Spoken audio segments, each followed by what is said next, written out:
धन्यवाद मैम।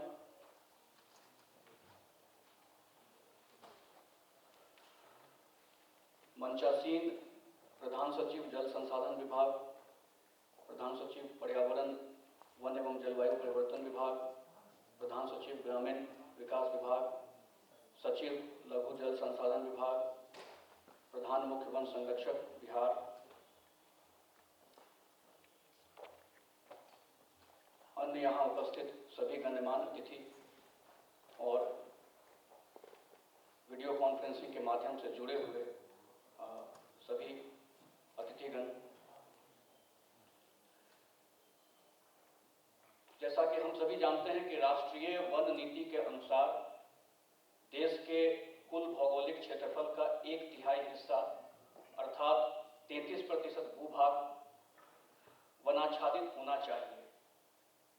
जो पहाड़ी राज्य हैं वहाँ के लिए यह मानक 60% का रखा गया है और जो मैदानी राज्य हैं या जो मैदानी क्षेत्र हैं वहाँ के लिए यह मानक 20% का निर्धारित किया गया है। बिहार एक मैदानी राज्य है, इस हिसाब से हमारे राज्य में हरित आवरण कम से कम 20% होना चाहिए। राज्य के विभाजन के बाद हमारे यहाँ जो प्राकृतिक वन भूमि है वो 7% से भी कम है। इसका अर्थ है कि गैर वन भूमि पर हरित आवरण बढ़ाने में हमारा फोकस ज़्यादा होना चाहिए और 13% से अधिक हरित आवरण हमें गैर वन भूमि पर ही विकसित करने हैं। हमारा लक्ष्य जो है कृषि रोड मैप के तहत हमारी भी भूमिका है और हमने ये निर्धारित किया है कि 2022 तक राज्य में 17% हरित आवरण का लक्ष्य प्राप्त करेंगे और हम उस दिशा में तेजी से अग्रसर भी हैं। अभी हमारा हरित आवरण 15% के आसपास है और हम उम्मीद करते हैं कि हम आने वाले समय में अपने लक्ष्य को प्राप्त करेंगे, लेकिन हमारा अंतिम लक्ष्य होगा कि राज्य में 20% जो न्यूनतम मानक निर्धारित किया गया है उसको भी हम प्राप्त करें। अगर एक डाटा हम यहाँ प्रस्तुत करना चाहें तो मोटा मोटी 1 वर्ग किलोमीटर का हरित आवरण विकसित करने के लिए लगभग 62,500 वृक्ष होने चाहिए। आमतौर पर देखा गया है कि जो पौधे हम लगाते हैं उसमें सभी पौधे वृक्ष में परिणत नहीं हो पाते हैं, तो अगर 60% से अधिक पौधों को जो हम लगाते हैं उनको वृक्ष में परिणत कर सकें तो 1 लाख पौधा अगर लगाया जाए तो 1 वर्ग किलोमीटर का हरित आवरण विकसित होगा। इस हिसाब से बिहार राज्य के भौगोलिक क्षेत्रफल को देखते हुए 9.5 करोड़ पौधे लगाने से 1% हरित आवरण वृद्धि होगी। अभी अगर हम लोग 15% के आसपास हैं तो उसको 20% तक ले जाने के लिए हमको लगभग 50 करोड़ पौधे रोपित करने होंगे। न सिर्फ रोपित करने होंगे बल्कि उनकी समुचित देखभाल कर, उनकी सुरक्षा कर, उनको वृक्ष में परिणत करना होगा और कम से कम 60% का सर्वाइवल जरूर इंश्योर करना होगा। जैसा कि हम सभी जानते हैं कि सफल पौधारोपण की जो पहली शर्त है वो है पौधारोपण के लिए अच्छी गुणवत्ता के बड़े आकार के सीडलिंग्स पौधों की उपलब्धता।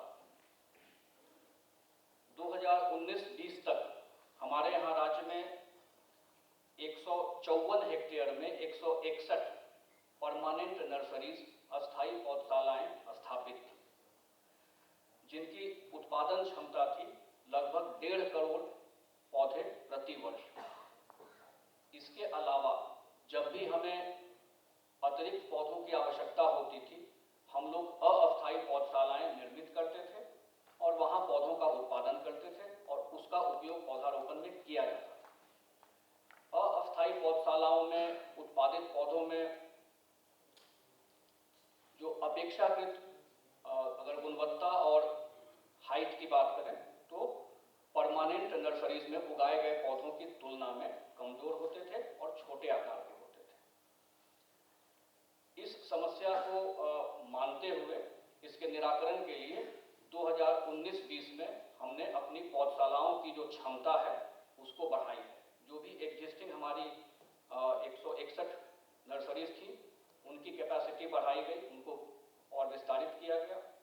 उसके अलावा 131 नई पौधशालाएं भी स्थापित की गई और आज की तारीख में हमारे पास कुल 292 अस्थायी पौधशालाएं हैं राज्य में और उत्पादन क्षमता उनकी 5 करोड़ पौधों से भी अधिक है प्रति वर्ष। यानी हमने अपनी उत्पादन क्षमता 3 गुना से ज्यादा विकसित की है पिछले 1 साल में।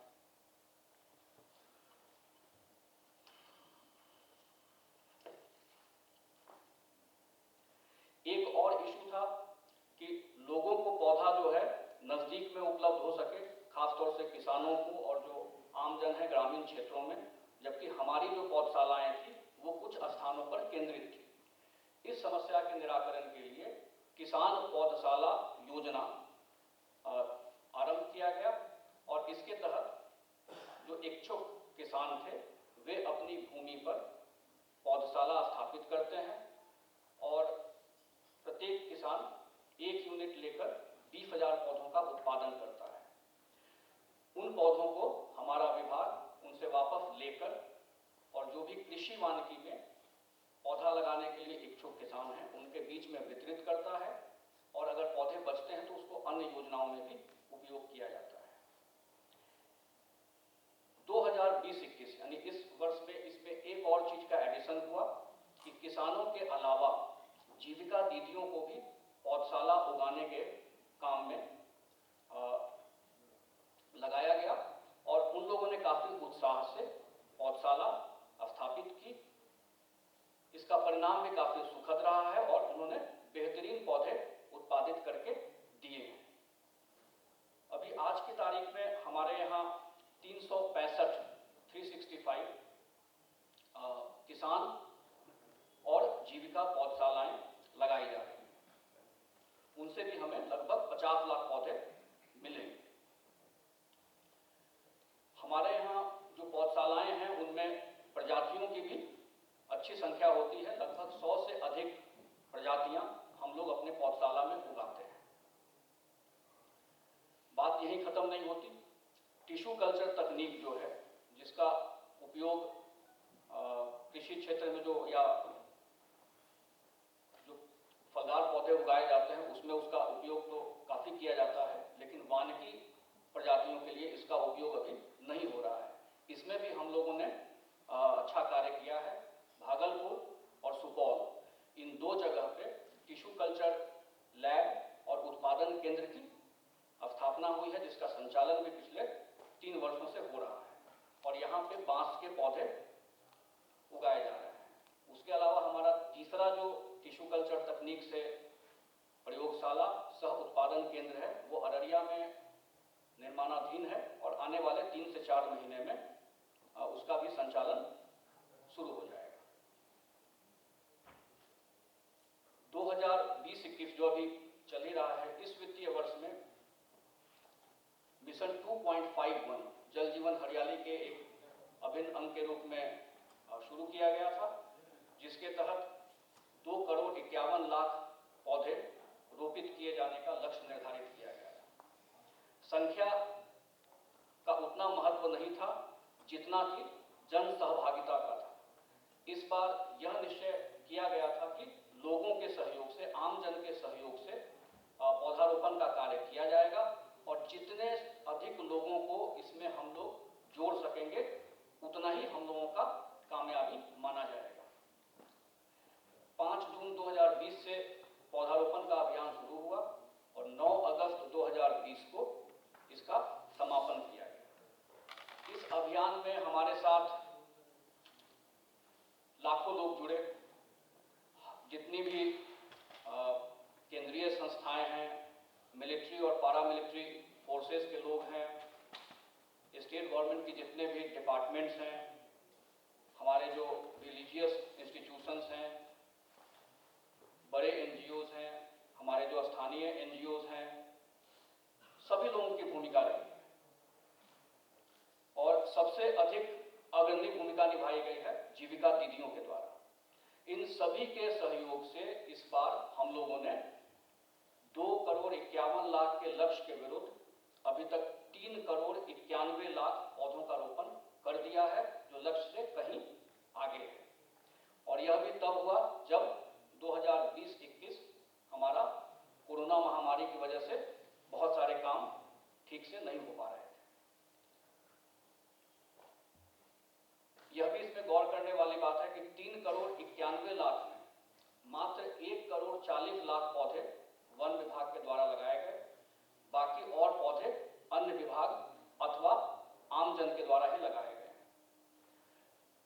इस बार प्रत्येक जीविका दीदी को उनकी इच्छा या उनकी मांग के अनुसार एक एक पौधा दिया गया, जिसको वो लगाएं और बढ़ाएं। 70 लाख पौधे जीविका दीदियों के द्वारा इस बार लगाए गए।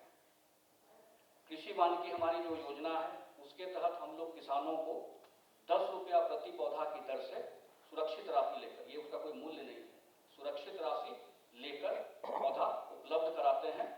उन पौधों को जब वो देखभाल करके 3 साल तक सुरक्षित रखता है, तो 3 साल के बाद उनको 60 रुपए का प्रोत्साहन राशि प्रति जीवित पौधा दिया जाता है, और साथ में जो सुरक्षित राशि 10 रुपए वाली ली जाती है वो भी वापस कर दी जाती है। अर्थात 3 साल के बाद उनको 70 रुपया